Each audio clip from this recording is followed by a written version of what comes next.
اسلامی معاشرے یا ریاست کا جو پہلا ستون ہے، رکن رکین، وہ تو سورہ حجرات کی پہلی آیت میں آ گیا۔ اللہ اور اس کے رسول کی اطاعت بلا چون و چرا، جہاں حکم خدابندی اور حکم رسول آ جائے رک جانا، کوئی قانون قاعدہ، کوئی اللہ کی کتاب اور رسول کی سنت کے منافی نہ ہونا۔ لیکن یہ دستوری اور قانونی بنیاد ہے۔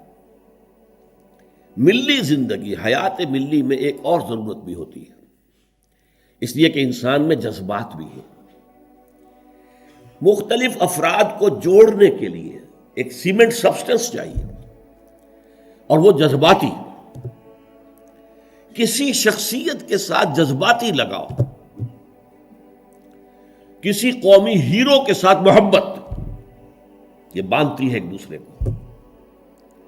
ان کے نقش قدم پر چلنے کی کوشش، انہیں امیٹیٹ کرنا، گاندھی کا انداز اختیار کرنا، نہرو کیپ اختیار کر لینا، جناح کیپ اختیار کر لینا، نہرو کٹ واسکٹ پہننا، ماؤ زیتونگ کا جیکٹ پہننا، سب کیا ہے؟ پھر 50 گز اونچے مجسمے گاندھی کے بنانا، ماؤ زیتونگ کے بنانا، اسٹالن کے بنانا، کس لیے؟ تاکہ عظیم شخصیت کی چھاپ پڑ جائے لوگوں کے اوپر۔ ان کے جذبات جو ہیں، ان میں ایک شخصیت سے محبت، ایک شخصیت سے عقیدت رچ بس جائے، اور یہ انہیں جوڑ دے آپس میں۔ یہ ایک ضرورت ہے، اسی لیے میں نے آپ کو یہ ساری مثالیں بتائیں۔ کیوں بتائیں؟ یہاں تک کہ اگر کوئی ہیرو نہ ہو تو ہیرو بنانا پڑتا ہے، تاکہ اس ہیرو کی ہیرو ورشپ، تو ورشپ کا لفظ تو بہرحال ہمارے لیے درست نہیں ہے، لیکن اس ہیرو سے محبت، اس کے اتباع کا جذبہ، اس کا احترام، اس کا ادب، یہ در حقیقت انسانی ثقافت اور تہذیب کی بنیاد بنتی ہے۔ اسلامی معاشرے میں وہ شخصیت جو ہے کوئی مصنوعی بنانے کی ضرورت نہیں ہے، وہ دل آویز شخصیت ہے محمد الرسول اللہ صلی اللہ علیہ وسلم۔ ان کی محبت، اللہ کی محبت کے بعد رسول کی محبت، اور پھر ساری محبتیں ان کے تابع۔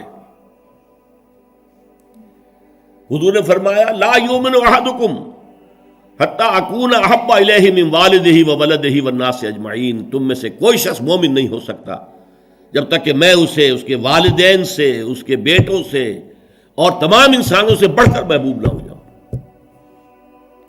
اور قرآن مجید میں آپ کو معلوم ہے آیت نمبر 24 سورہ توبہ کی، وہاں تو بہت زبردست دھمکی آئی ہے۔ قُلْ إِنْ كَانَ آبَاؤُكُمْ وَأَبْنَاؤُكُمْ وَإِخْوَانُكُمْ وَأَزْوَاجُكُمْ وَعَشِيرَتُكُمْ وَأَمْوَالٌ اقْتَرَفْتُمُوهَا وَتِجَارَةٌ تَخْشَوْنَ كَسَادَهَا وَمَسَاكِنُ تَرْضَوْنَهَا أَحَبَّ إِلَيْكُم مِّنَ اللَّهِ وَرَسُولِهِ وَجِهَادٍ فِي سَبِيلِهِ فَتَرَبَّصُوا حَتَّىٰ يَأْتِيَ اللَّهُ بِأَمْرِهِ وَاللَّهُ لَا يَهْدِي الْقَوْمَ الْفَاسِقِينَ۔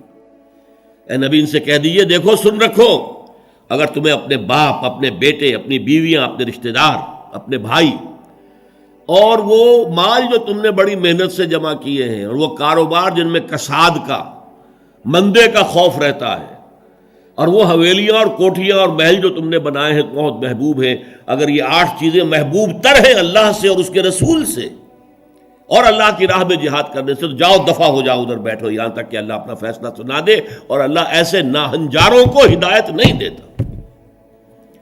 تو یہ ہے در حقیقت دوسری شخصیت مسلمانوں کو جذباتی طور پر ایک دوسرے قریب لانے کی۔ جب میرا بھی ایک جذباتی تعلق حضور کے ساتھ ہوگا، آپ کا بھی ہوگا، تو ہمارا یہ حضور کے ساتھ تعلق ہمیں بھی قریب لائے گا ایک دوسرے سے۔ ان کی محبت کے رشتے میں ہم بندھ جائیں گے آپس میں۔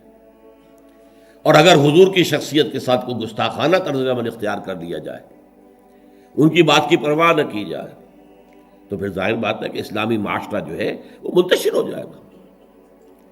چنانچہ ہم یہ دیکھتے ہیں کہ یہ جو اتنی بڑی امت ہے اور 1400 برس گزر چکے ہیں، اس میں جو ایک کلچرل ہوموجینٹی ہے، یکسانی ہے۔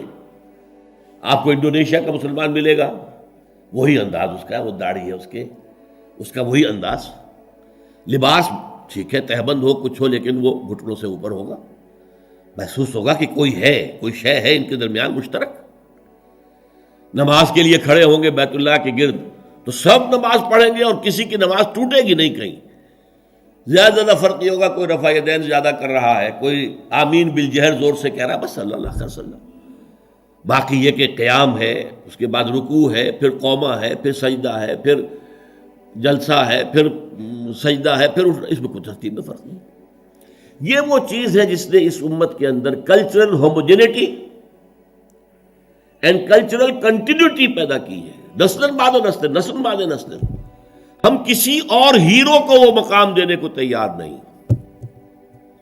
اقبال نے بہت خوبصورت شعر کہا ہے، یہ زائرین حریم مغرب ہزار رہبر بنے ہمارے، ہمیں بھلا ان سے واسطہ کیا جو تجھ سے نہ آشنا رہے۔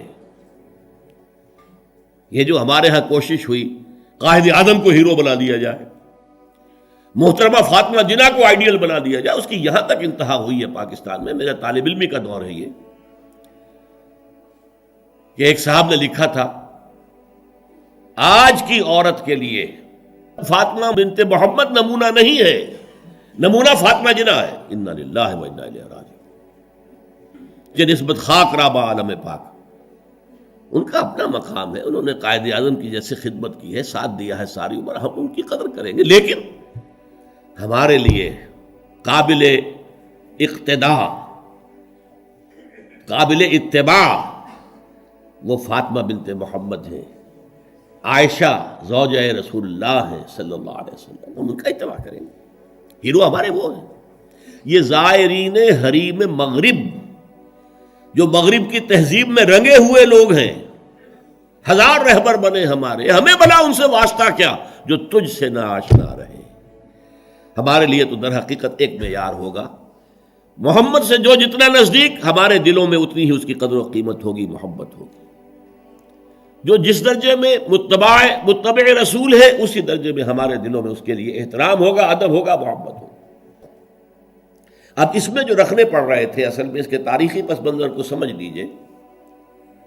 یہ جو سورہ حجرات ہے یہ مصحف میں سورہ فتح کے فوراً بعد ہے۔ سورہ فتح سے در حقیقت عرب میں اسلام کی فتوحات کا دائرہ شروع ہو گیا تھا۔ سورہ حدیبیہ کو بھی اللہ تعالیٰ نے فرمایا یہ بہت بڑی فتح ہے جو ہم نے تمہیں دی ہے، انا فتحنا لک فتحا مبینا۔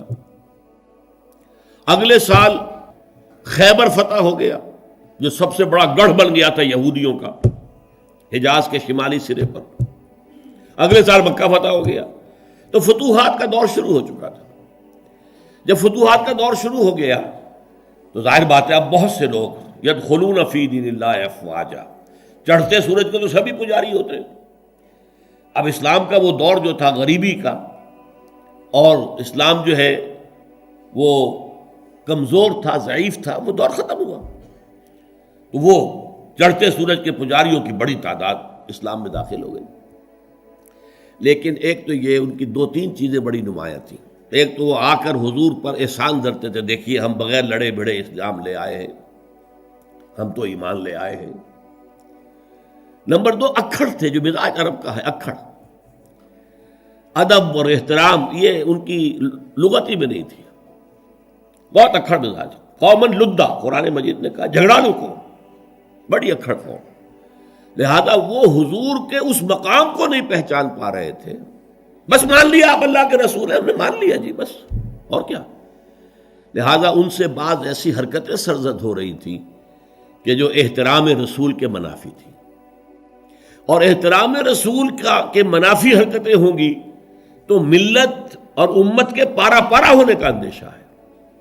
سیمنٹ سبسٹنس جو ہے جو جوڑ رہا ہے انہیں، وہ ایک تو قانون ہے، اللہ اور اس کے رسول کے احکام، یہ قانونی اور دستوری بنیاد ہو گئی، اور ایک ہے اللہ کے رسول سے محبت۔ ویسے تو محبت سب سے زیادہ اللہ سے ہونی چاہیے، لیکن ظاہر بات ہے کہ اللہ تو وراء الورا ثم وراء الورا ثم وراء الورا، اس کا تو کوئی تصور ہم کرتے ہی نہیں، کر سکتے ہی نہیں، کریں گے تو وہ شرک ہو جائے گا، کفر ہو جائے گا۔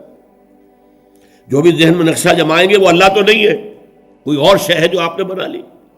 می تراشت فکر ماں ہردم خدا بندے دیگر، نیا سا نیا خدا بنا رہے ہیں۔ لیکن ایک محسوس طے کرے محسوس حضور کی شخصیت، دل آویز شخصیت، حضور میں رحمت، حضور کی شفقت، یہ تو لوگوں کے سامنے تھی نا. حضور کا اعلیٰ کردار، حضور کی پاک سیرت، یہ تو حضور کے سامنے تھی نا. لہذا اصل محبت کا مرکز جو ہے وہ ذات نبی بن جاتی ہے. از خدا، بہت پیارے الفاظ ہیں اقبال کے، اگرچہ ذرا سا اس میں تجاوز ہے. از خدا محبوب تر گردد نبی، نبی اللہ سے زیادہ محبوب ہو جاتا ہے. حالانکہ جب آپ اصولاً بیان کریں گے تو والذین آمنوا اشد حبا للہ، جو واقعی اہل ایمان ہیں وہ شدید ترین ہوتے ہیں اللہ کی محبت میں. اور جو سورہ توبہ کی آیت میں نے آپ کو سنائی، اس میں بھی پہلے محبت خداوندی کا ذکر ہے، پھر محبت رسول کا. کہ اگر یہ 8 چیزیں احب الیکم من اللہ ورسولہ وجہاد فی سبیلہ فتربصوا حتی یاتی اللہ بامرہ واللہ لا یہدی القوم الفاسقین. لیکن اللہ تک پہنچانے والا تو محمد ہے نا ہمیں صلی اللہ علیہ وسلم. اللہ کے پیغامات دینے والا ہمیں، وہ تو اللہ کا رسول ہے نا، محمد ہے صلی اللہ علیہ وسلم. پھر ہم لوگ خوگرے پے کرے محسوس تھی انسان کی نظر، وہ خوگرے پے کرے محسوس محمد تو ہمیں نظر آتے ہیں. اللہ کے بارے میں تو ہم کوئی تصور نہیں کر سکتے. محمد کا کیا کردار تھا صلی اللہ علیہ وسلم اپنی بیٹیوں کے ساتھ، کیسا سلوک تھا اپنی بیویوں کے ساتھ، آپ کتنی بڑی مثال تھے سپہ سالاروں کے لیے، کتنی بڑی مثال تھے قاضی القضات لوگوں کے لیے. فیصلے کرتے تھے کہ نہیں، قاضی تھے کہ نہیں، کتنا بڑا اسوہ تھے ہیڈ آف دی اسٹیٹس کے لیے. آپ اس ریاست کے ہیڈ تھے اس وقت. کون سی حیثیت ہے جس میں ہم دیکھیں کہ وہاں پانی کو مرتا ہے اور شخصیت جو ہے اتنی عظمت والی یہاں نظر نہیں آ رہی، ہر پہلو سے عظیم ترین شخصیت. تو اس کی محبت اور اس کا اتباع کا جذبہ، اس کے لیے بھی نوٹ کر لیجئے، اللہ تعالیٰ پر بھی پہلے ہمارے لیے لازم ہے اس کی اطاعت اور دوسرے محبت. اللہ کی اطاعت اور محبت جمع کریں تو لفظ بنے گا عبادت. اللہ کی عبادت کرو. رسول کے لیے بھی اطاعت بھی اور محبت بھی، لیکن رسول کے لیے اطاعت اور محبت کو جمع کریں گے اتباع بنے گا، پیروی کرو. یعنی ایک تو ہے حضور نے حکم دیا، اس پر تو عمل کرنا ہی کرنا ہے، ورنہ تو ہم مسلمان ہی نہیں ہیں. ایک یہ ہے کہ ہم نے خود دیکھا حضور کیا کرتے ہیں، حضور چلتے کیسے ہیں، میں بھی ویسے ہی چلوں. حضور نے اپنے بٹن بند نہیں کیے تھے، میں بھی ساری عمر نہیں کروں گا. حضور فلاں سفر میں اس درخت کے نیچے سے ہو کر گزرے تھے، میں بھی ادھر سے ہو کے گزروں گا. اب یہ حضور کا حکم تو نہیں ہے نا، لیکن ایک جذبہ ہے، نقش قدم کی پیروی، اس کا نام اتباع ہے. تو جب اطاعت کے ساتھ محبت رسول کی شامل ہو جائے گی تو اس کا نام اتباع ہوگا. اللہ کا اتباع ہم نہیں کر سکتے، اللہ خالق ہے، مالک ہے، مدبر کائنات ہے، اس کی پیروی کیسے کریں گے؟ ہاں رسول کا اتباع جو ہے، قل ان کنتم تحبون اللہ فاتبعونی یحببکم اللہ، اے نبی سے کہہ دیجئے اگر تم اللہ سے محبت کرتے تو میرا اتباع کرو، اللہ تم سے محبت کرے گا. تو اللہ کے لیے اطاعت جمع محبت مساوی ہے عبادت کے، اور رسول کے لیے اطاعت جمع محبت مساوی ہے اتباع.